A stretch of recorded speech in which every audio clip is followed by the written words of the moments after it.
हर एक व्यक्ति को अपने देश का इतिहास जानना चाहिए। और जब इतिहास की बात आती है तो दिमाग में एक ही राज्य आता है, राजस्थान। राजस्थान, वीरों की भूमि राजस्थान, और राजस्थान में भी मेवाड़, और मेवाड़ के अंदर जोधपुर। जोधपुर का नाम आते ही हमारे शरीर में एक जोश भर जाता है कि अरे देखें तो सही जोधपुर में है क्या। इस बार चलते हैं जोधपुर। जोधपुर को बसाया था राव जोधा ने, जो कि मंडौर के राजा थे। और जोधपुर का नाम आते ही ध्यान आता है मेहरानगढ़ किला, जो कि भारत की शान को दर्शाता है। यह किला न केवल भारत की स्थापत्य कला को दर्शाता है, बल्कि आधुनिक निर्माण कला को मुंह चिढ़ाता है। 15वीं शताब्दी का बना हुआ ये किला आज भी किस शान से खड़ा हुआ है, जिसमें कि सीमेंट का प्रयोग नहीं हुआ,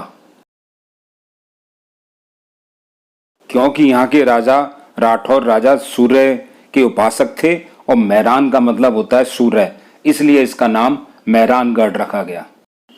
125 मीटर ऊंची पहाड़ी पर यह बना हुआ है, और इसकी दीवारें 36 मीटर तक ऊंची हैं, तो आसानी से दुश्मन इसके अंदर प्रवेश नहीं कर सकता।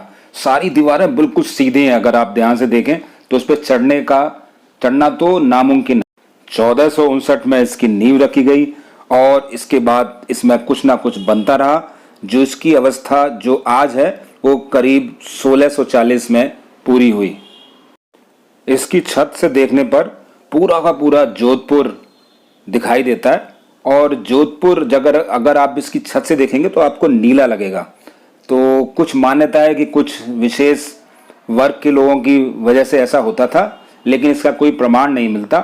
और ऊपर से देखने पर जोधपुर बहुत ही सुंदर लगता है। इसकी स्थापत्य कला को देखकर आप दांतों तले उंगली दबा लेंगे।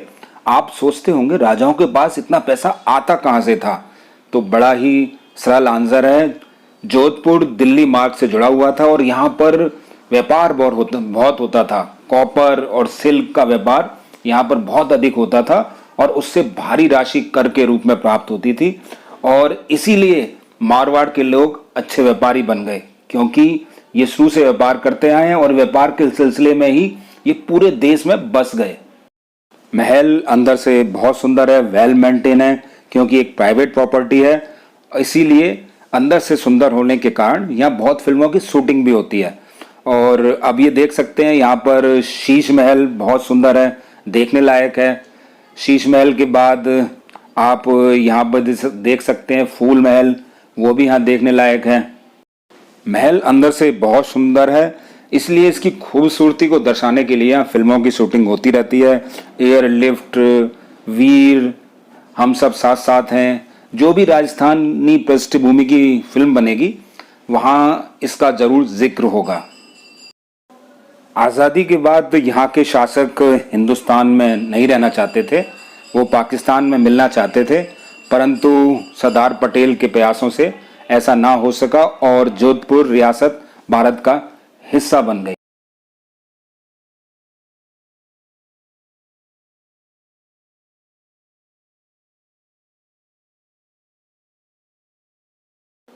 जोधपुर ना कि मेहरानगढ़ के लिए फेमस है, बल्कि जोधपुर फेमस है अपने हैंडीक्राफ्ट के लिए, हेरिटेज होटल के लिए, रिफाइनरी के लिए, और सबसे बड़ा 250 किलोमीटर पर पाकिस्तान का बॉर्डर होने के कारण यह सामरिक दृष्टि से भी बड़ा महत्वपूर्ण है।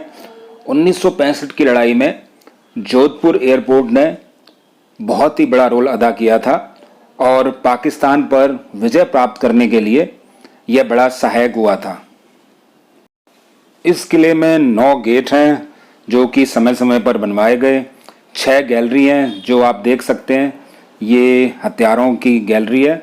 एक से एक पुराने हथियार यहाँ पर रखे गए हैं, और कुछ तलवारें तो ऐसी हैं जो 2-2 साल में बनती थी, और ये कहते थे कि जिसके पास ये तलवार है उसे कोई जीत ही नहीं सकता।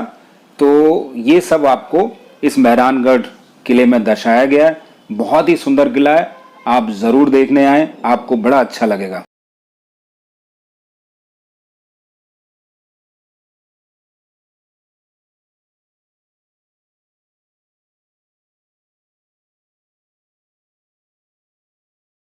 जोधपुर ना केवल मेहरानगढ़ के लिए फेमस है, बल्कि खाने के भी एक से एक लजीज व्यंजन आपको मिल जाएंगे, जिसमें सबसे ज़्यादा फेमस है प्याज की कचौड़ी, मिर्ची का पकौड़ा, मेवे की कचौड़ी।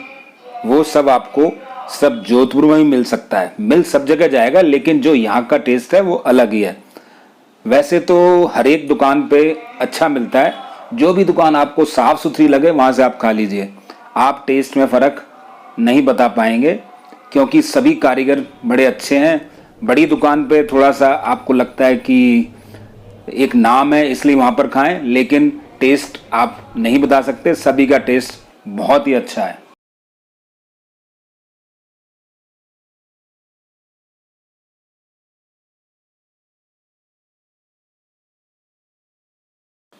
किले की छत से कुछ नीचे के दृश्य ऐसे दिखाई देते हैं। आप यहाँ से अंदाज लगा सकते हैं कि कितना ऊंचा यह किला है और इस पे चढ़ना नामुमकिन है। इसीलिए यह किला काफी समय तक अजय रहा। इसे कोई जीत नहीं पाया, क्योंकि इसकी भौगोलिक स्थिति बहुत ही अच्छी थी।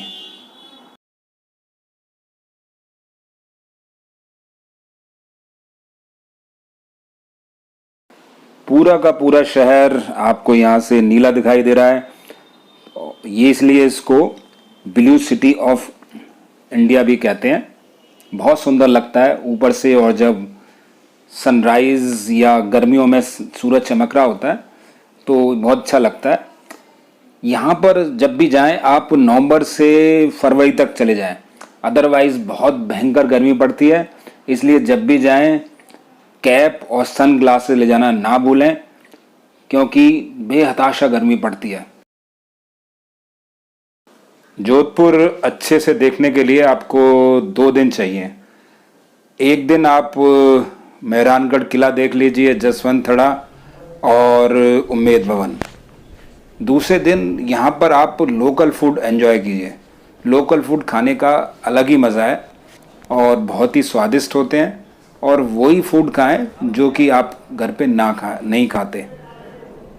उसमें प्याज की कचौड़ी, मावा कचौड़ी, मिर्च पकौड़ा, गुलाब जामुन।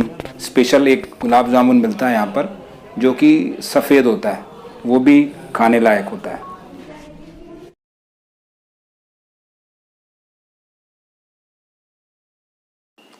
किले की आर्किटेक्ट आप देख सकते हैं, बड़ी खूबसूरती से तसल्ली से बनाया गया है, जिसको देख के आपको बड़ा आश्चर्य होगा। क्या कारीगर भी ऐसा काम कर सकते हैं? क्या इंडिया में ऐसा काम हो सकता है? होता था। और ये इन किलों से दिखाई भी देता है।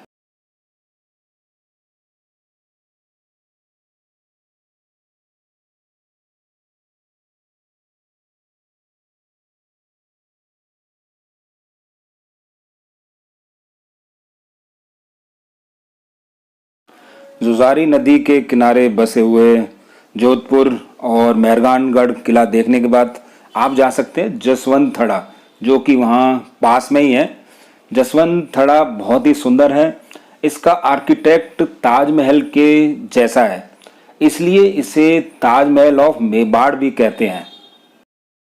जसवंत थड़ा जो यहाँ के राजा या राज परिवार के लोग हैं, उनका अंतिम क्रिया करने का स्थान है। वो उनकी अंतिम क्रिया यहीं पर की जाती थी।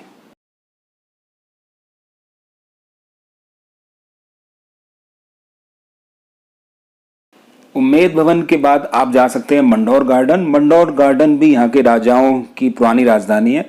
मात्र जोधपुर से 9 किलोमीटर दूर है। बहुत सुंदर आर्किटेक्ट है।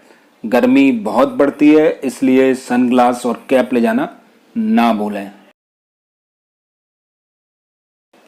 सबसे लेटेस्ट जो यहाँ बना है उम्मेद भवन है।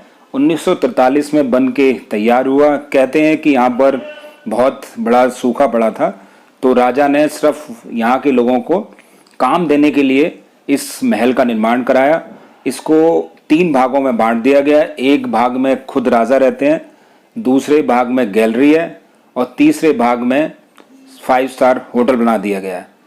देखने लायक अंदर से तो कुछ खास नहीं है, बाहर एक आप फोटोजेनिक है, फोटो खिंचवा सकते हैं। जोधपुर आपको कैसा लगा, मेहरानगढ़ किला कैसा लगा, चैनल को लाइक करें, सब्सक्राइब करें और दोस्तों में शेयर करना ना भूलें। अगले अंक में जैसलमेर।